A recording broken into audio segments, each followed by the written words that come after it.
자가 갚음을 받겠습니다 하시더라. 아멘. 하나님의 은혜와 평강이 오늘도 주의 전에 나와서 예배드리는 성도들 위에, 또 가정 위에, 자녀들의 앞날 위에, 또 이 가정에서 예배드리는 모든 성도들 위에 임하기를 예수 이름으로 축원을 드립니다. 여러분들이 삶을 살면서 어떤 이 불편한 자리, 가고 싶지 않는 자리에 초청을 받은 적이 있습니까? 그러면 어떻게든지 이제 그 자리에 가지 않으려고 이제 핑계를 많이 대겠죠. 그 자리에 갔을 때 오는 여러 가지 어려움들, 불편함들이 이제 예견되기 때문에 그러지 않겠습니까? 오늘 예수님께서도 이제 바리새인의 지도자의 집에 초청을 받았는데 사실은 그곳이 별로 이제 가고 싶지 않는 그런 자리였습니다. 왜냐하면 이 바리새인 지도자들과 바리새인들이 이제 안식일에 이제 밥을 먹는 그런 자리였는데 계속 이제 예수님을 엿보고 있었기 때문에 그렇습니다. 1절에 보면은 이렇게 말씀이 나와 있죠. 안식일에 예수께서 바리새인의 지도자의 집에 떡 잡수시러 들어가시니 그들이 엿보고 있더라. 이렇게 자꾸 예수님을 이렇게 마음을 열고 이제 바라보는 게 아니고 이렇게 마음을 삐뚤한 마음을 가지고 보고 흠을 잡으려고 하고 자꾸 예수님을 방해하고 대적하려고 하는데 그 자리에 소굴에 예수님이 들어간다는 게 얼마나 힘들겠어요. 그런 자리입니다. 그런 자리에 지금 초청을 받은 상황인데 예수님께서 이제 그 자리를 아시고 이제 그 자리를 이제 가셨다는 거예요. 그럼 예수님 왜 그 자리에 가셨겠습니까? 그렇게 자꾸 대적하는데 자꾸 이렇게 반대하는 그런 사람들이 있는 곳인데 그 소굴에 왜 들어갔겠어요? 예수님께서 그 어려움을 다 감수를 하시겠다는 거예요. 그 힘듦을 자기가 짊어지겠다. 짊어지고 그리고 이제 그곳에 가서 주님께서 또한 하실 일이 있다는 겁니다.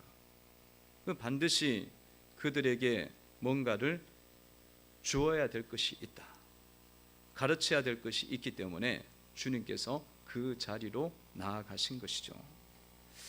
그러니까 우리가 신앙생활을 하면서 성도 여러분들도 마찬가지입니다.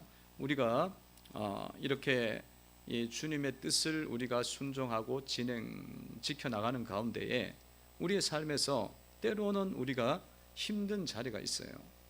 또 불편한 상황이 연출될 때도 있습니다. 그런데 그 상황을 우리가 이제 어떻게 해야겠어요? 우리는 막 그냥 사람 생각을 하면은 자꾸 이제 피하고 싶고 이제 벗어나고 싶은 거죠. 그러나 우리가 주님의 이 모습을 보면은 우리도 주님의 길을 쫓아가는 자이니까 그런 것들을 감수하고 기꺼이 그 자리로 나아가는 그런 십자가를 지는 그런 성도가 되어야 되리라 믿습니다.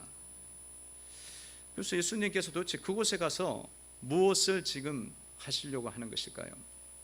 예수님께서 안식일에 그곳에 이제 딱 가셨는데 안식일에 갔더니만 그곳에 마침 수종병이 걸린 사람이 있습니다.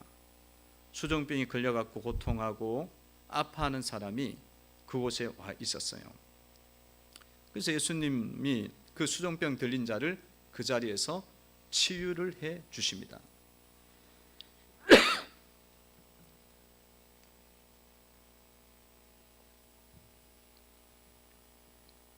치유를 해 주셨어요. 주님 앞에 마침 그 수종병 든 사람이 딱 있는데 그 사람을 보고 치유를 해 주셨어요. 수종병은 어떤 병이냐면 신장이나 심장이 안 좋아서 이렇게 몸에 이제 독소가 이렇게 잘 해소가 안 되는 사람들이에요. 그러니까 몸에 자꾸 이제 물이 차고 부종이 생기고 얼굴이 퉁퉁 붓는 거예요. 그러니까 이러니까 몸이 굉장히 사실은 무거운 거야.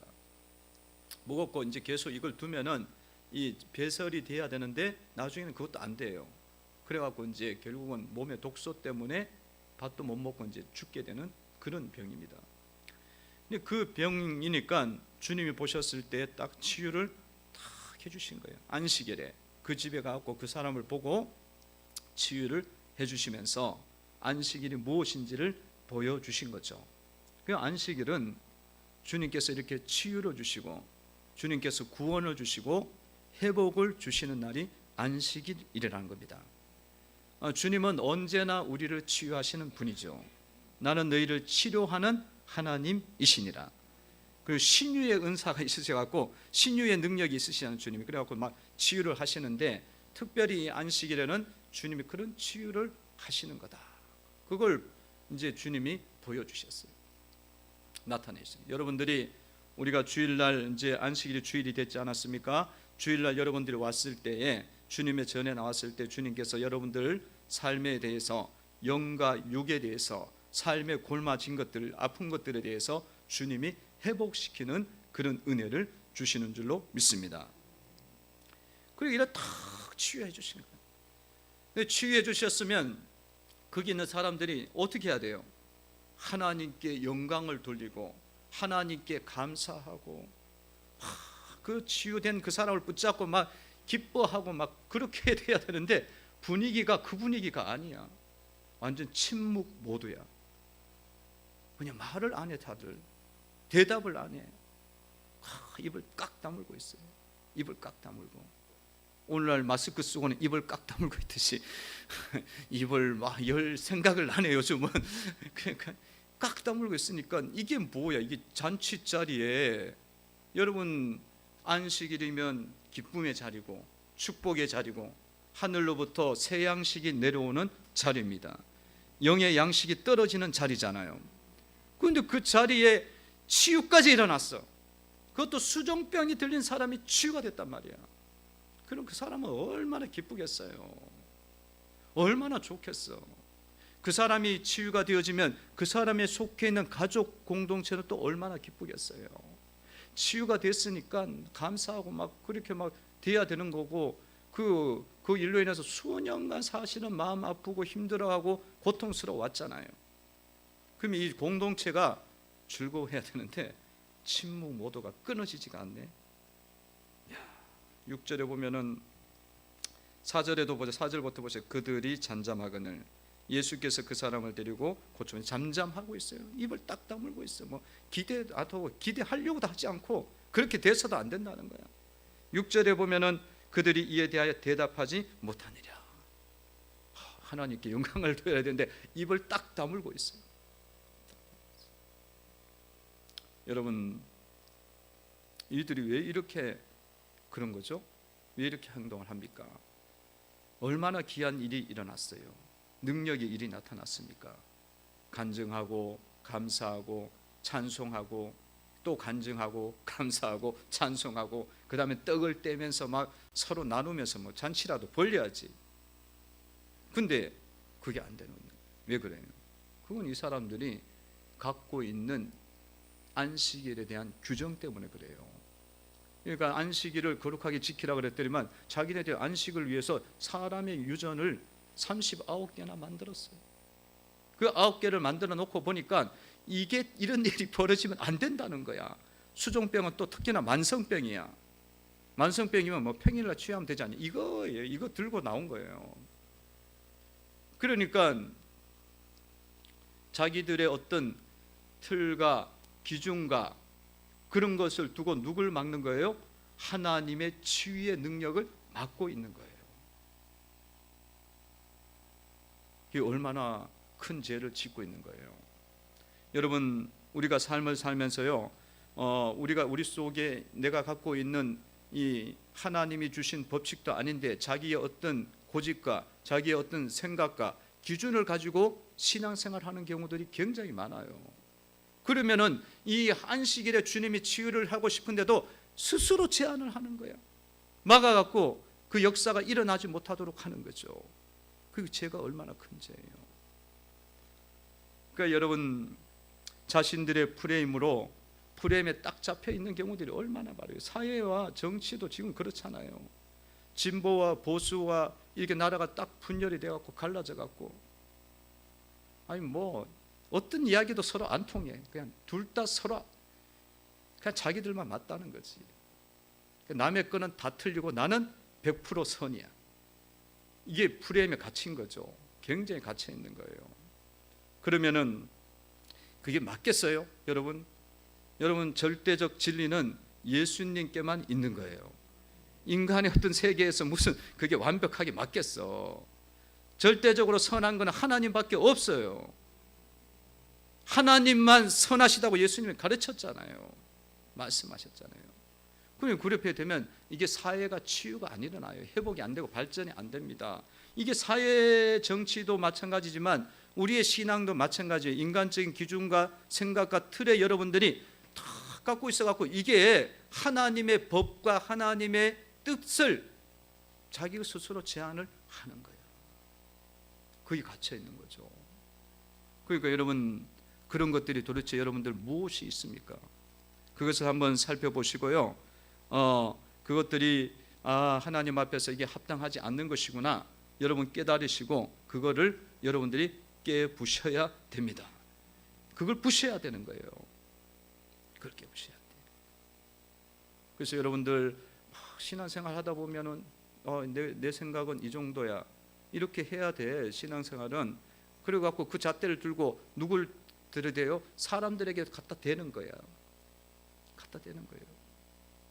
근데 그것이 결국은 주님의 뜻을 어기고 주님의 그 치유의 능력을 우리에게 이 주는 회복의 은혜를 주는 것을 방해한다는 생각을 잘 못하는 거예요. 바리새인들이 거기에 갇혀 있었듯이 우리도 거기에 갇혀 있는 거죠. 그러니까 여러분들이 그것이 안 맞으면은 막 이렇게 분열이 일어나, 다툼이 일어나고, 그리고 이 포용이 잘 안 돼, 용납이 잘 안 돼. 그렇지 않습니까? 그러니까 여러분, 그런 것 자체가 지금 주님이 안식일에 오셔갖고 바리새인의 집에 정말 들어가기 싫은데 들어간 이유가 그거 깨러 들어가신 거예요. 그거 깨셔야만 이스라엘에 참된 구원이 오고 회복이 오기 때문에 그렇습니다.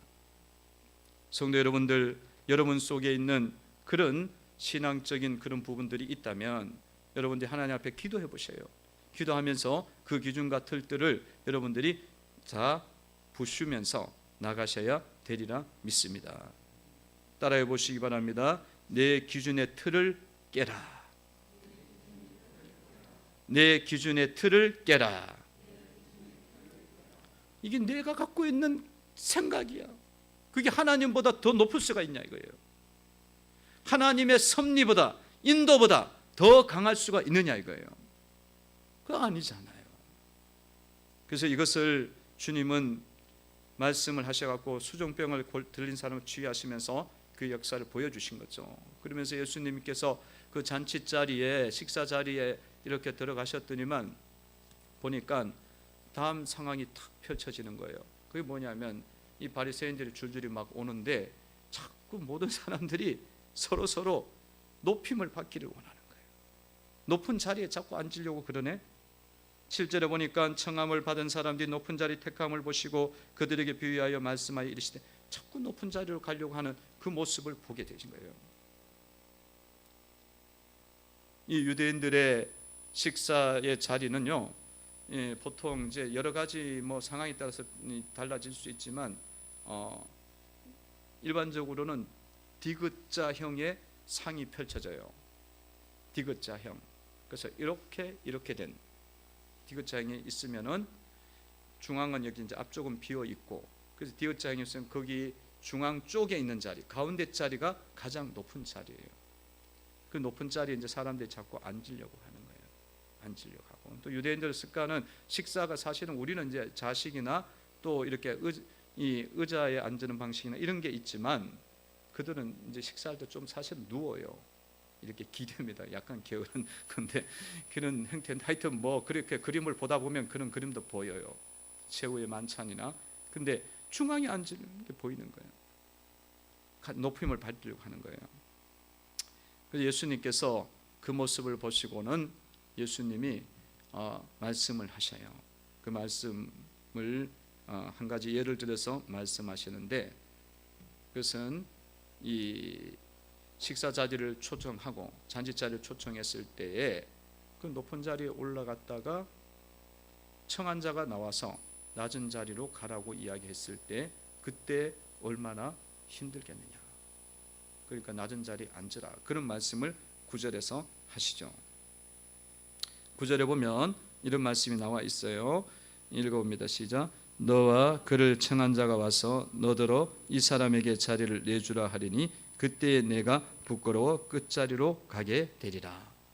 청한 자가 와서, 주인이죠, 주인이 높은 자리에 앉은 사람 끝자리로 가야 된다고 이야기하면 그냥 가야 된대요.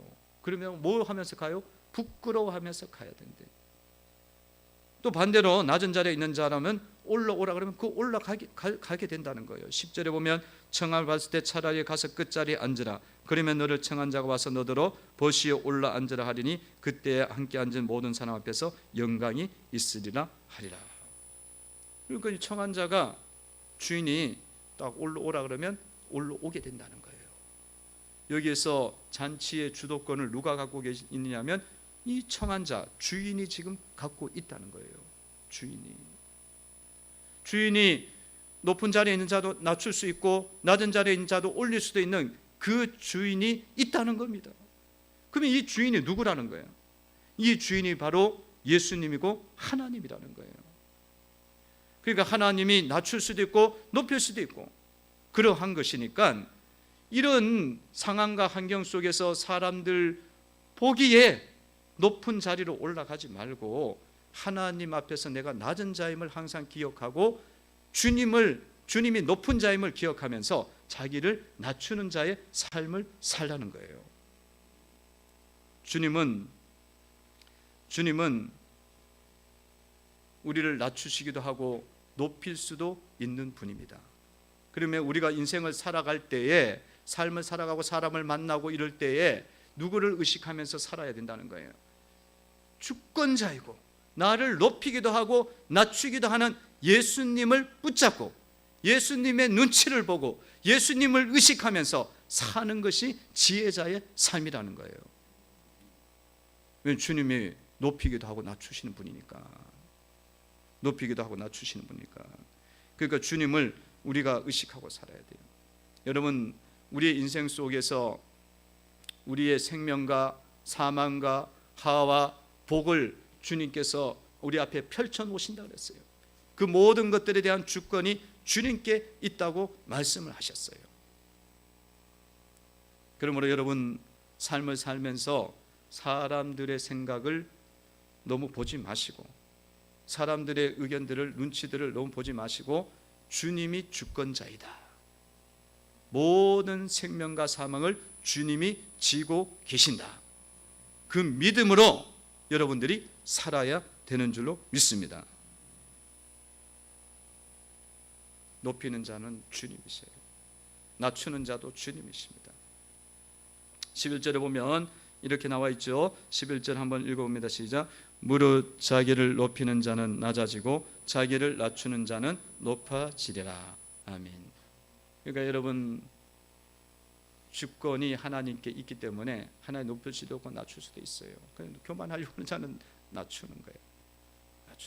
그래서 여러분들 삶 속에서 낮추는 그런 일들이 일어나면 그거를 그냥 보시면 안 돼요. 내 인생을 주님이 자꾸 끌어당겨 낮춰. 낮은 자리에 자꾸 가라 그래. 그러면 그게 그냥 일어난 게 아니고 주님이 나를 끌어당긴 거야. 나를 낮춘 거야. 그러면 그 상황에서 여러분들 뭘 생각을 해야 돼? 그 낮출 수밖에 없었던 나의 속에 있는 뭔가가 있지 않겠냐 이거예요. 낮출 수밖에 없었던 내 속에 있는 높은 자리에 가려고 했던 하나님이고 뭐고 필요 없고 내 인생 마음대로 살 수 있다고 생각하는 그게 교만이지. 그 마음이 있지 않느냐 이거예요. 우리가 인생을 살아가면서 조금 잘 되면 어떤 생각하냐면 내가 다 할 수 있다 이거야. 그게 교만인 거예요. 그것 때문에 주님이 낮추시는 거야.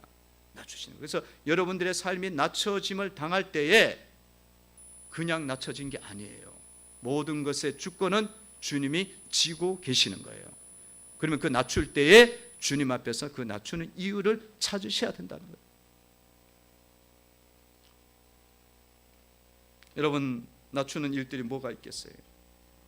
길 가다가 잘 걸어가다가도 한번 넘어졌어. 그럼 낮추는 거야. 아니, 맨날 가는 그 길인데 왜 안 넘어지다 그날 넘어져. 그 낮추는 거야. 그건 아주 주님의 애교로 보여주시는 거예요. 애교로.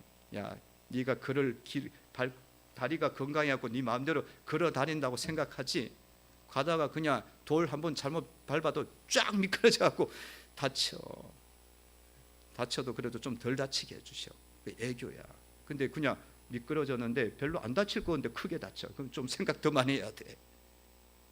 물질이 막혀, 회사가 막혀, 아니 뭐 성진이 돼야 되는데 다 된다고 이야기하는데 당신 같으면 뭐 충분히 다 사장님도 잘 보고 있으니까 된다고. 아니 근데 안 돼. 그럼 뭔가 있지 않겠어요? 이런저런 일들, 자녀의 앞길들이 막히고 그래요. 그러면 여러분들 건강의 문제들도 막히고 아파, 이런 일들이 일어날 때에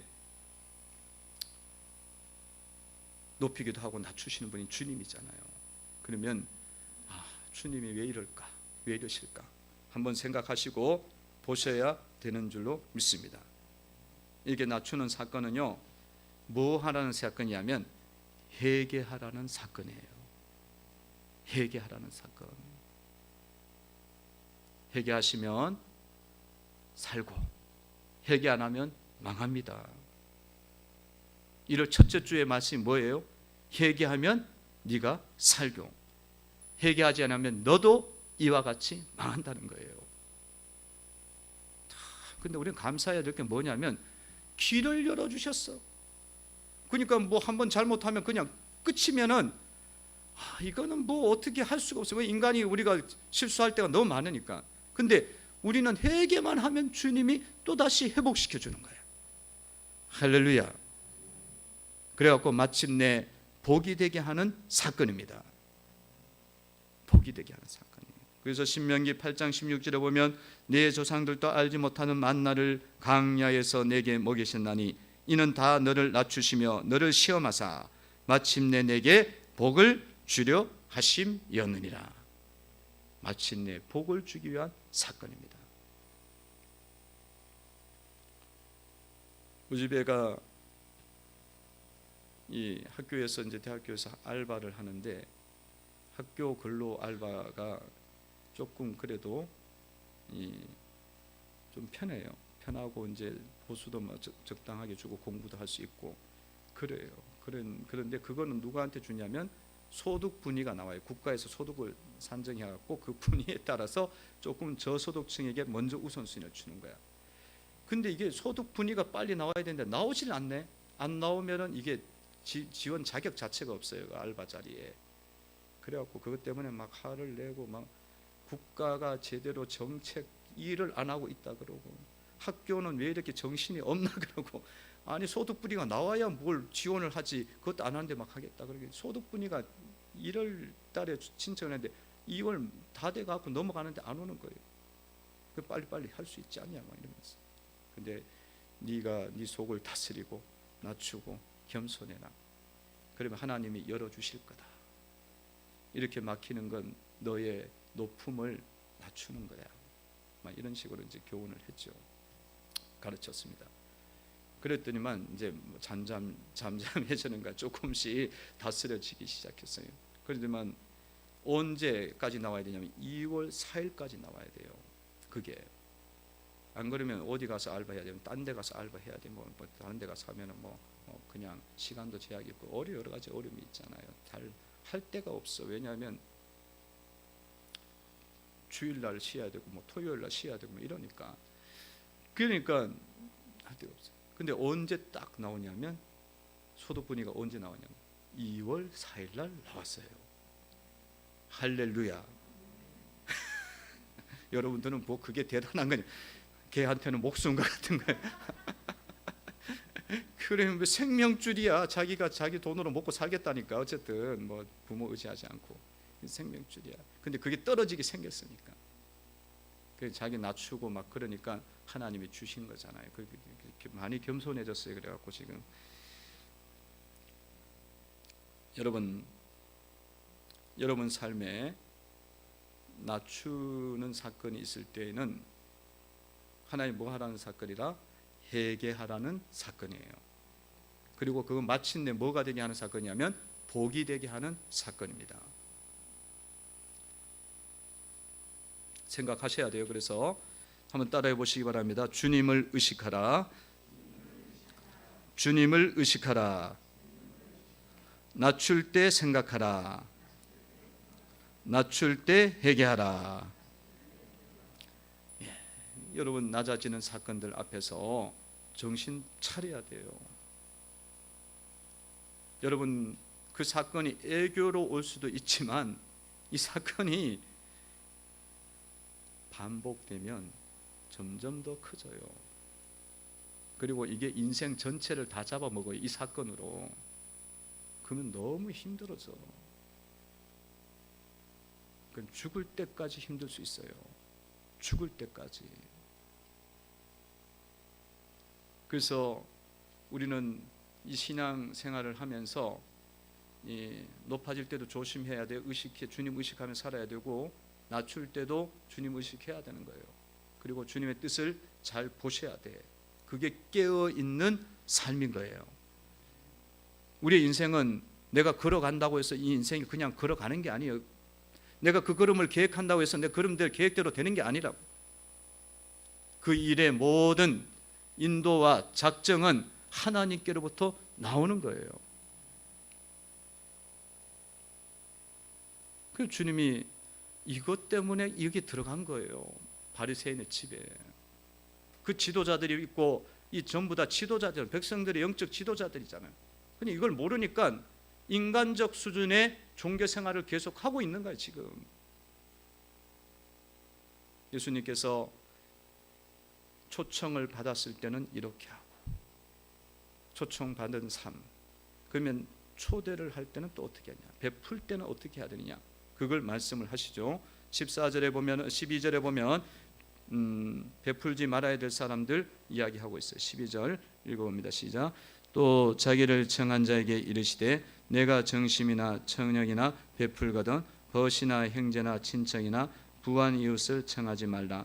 두렵건대 그 사람들이 너를 도로 청하여 내게 갚음이 될까 하노라. 이 청하지 말아야 될 사람들은 형제나 벗이나 형제나 친척이나 부한 이웃은 청하지 말래요. 13절에 청할 사람 나오죠. 읽어봅니다. 시작. 잔치를 베풀거든 차라리 가난한 자들과 몸 불편한 자들과 저는 자들과 명인들을 청하라 말씀하고 있습니다. 여러분 이 말씀은요.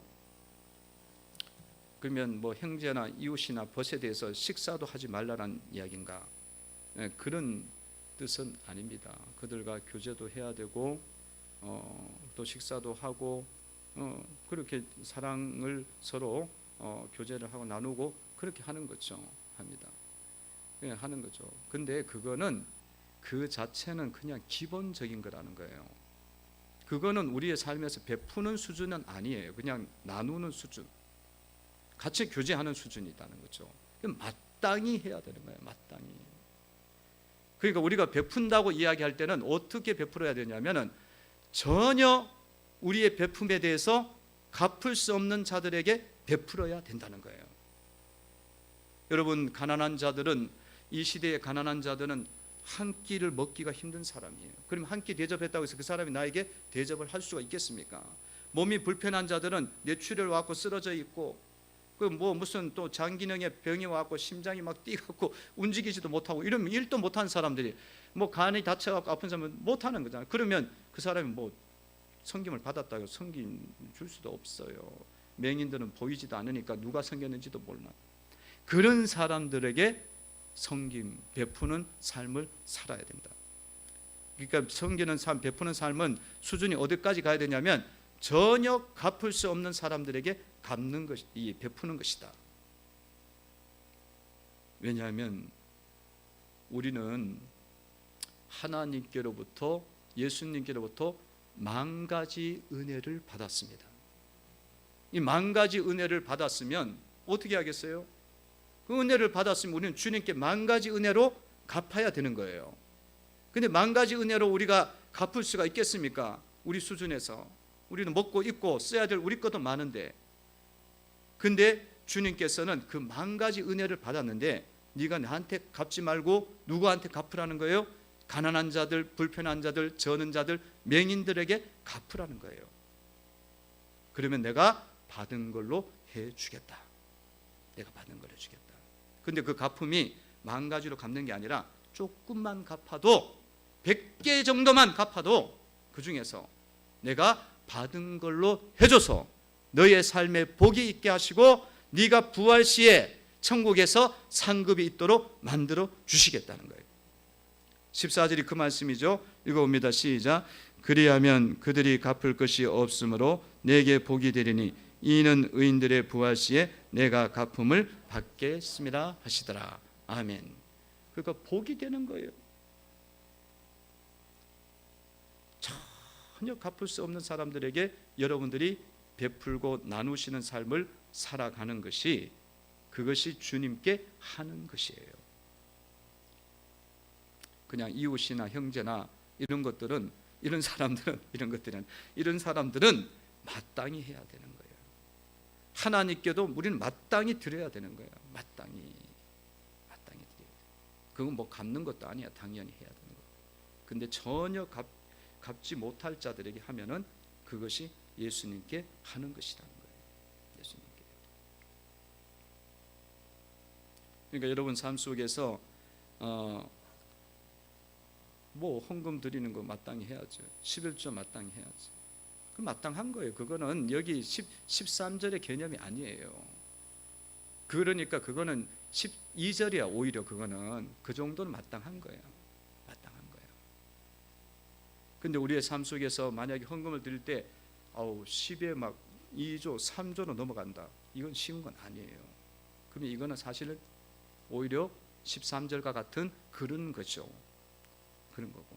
이런 어려운 사람들을 대할 때 전혀 우리가 그 사람을 도와줄 수가 없으니까 이런 케이스를 말씀하는 겁니다. 그 성도 여러분들이 그러므로 이런 자들을 만났을 때에 저것이 섬기면 돌아오겠나 이런 생각 하지 말고, 저게 주님이구나, 저 주님 앞에 내가 갚는 거야, 그렇게 생각하고 그렇게 대하시고 섬기시고 기도해 주시고 그렇게 또 잔치를 벌려주고 하는 삶을 살라라는 것입니다. 여러분, 교회 속에 정말 어렵고 힘든 사람이 있어요. 그럼 뭐 그런 사람이 왔을 때 여러분들 우리 교회하고 또 안 맞네, 내 수준하고 안 맞네, 뭐 어떻고 저떻고 이렇게 보면 안 돼. 그거는 누구냐면 예수님이 보낸 사람이야. 예수님이 우리에게 뭐 하기 위해서? 거룩하게 하기 위해서, 우리에게 갚아주기 위해서, 복 주기 위해서 보낸 사람입니다. 그것들 우리가 눈이 열려서 볼 수 있는 은혜들이 있어야 되는 줄로 믿습니다. 그래서 주님이 이거를 이들에게 보여주기 위해서, 알려주기 위해서 바리새인의 집에 가기 싫은데 가신 거예요. 엿보는데 뭐 자꾸 가고 싶을 때 가면 말만 하면 대적하고 말도 안 하고 침묵 모드로 막 해서 일관하고 이러는데, 그러나 주님은 그들에게 복이 무엇이고 그들에게 주님을 섬기는 것이 무엇이고 사람들을 섬기는 것이 무엇인지 가르쳐 주었고 그들을 복되게 하기 위해서 주님이 가신 것입니다.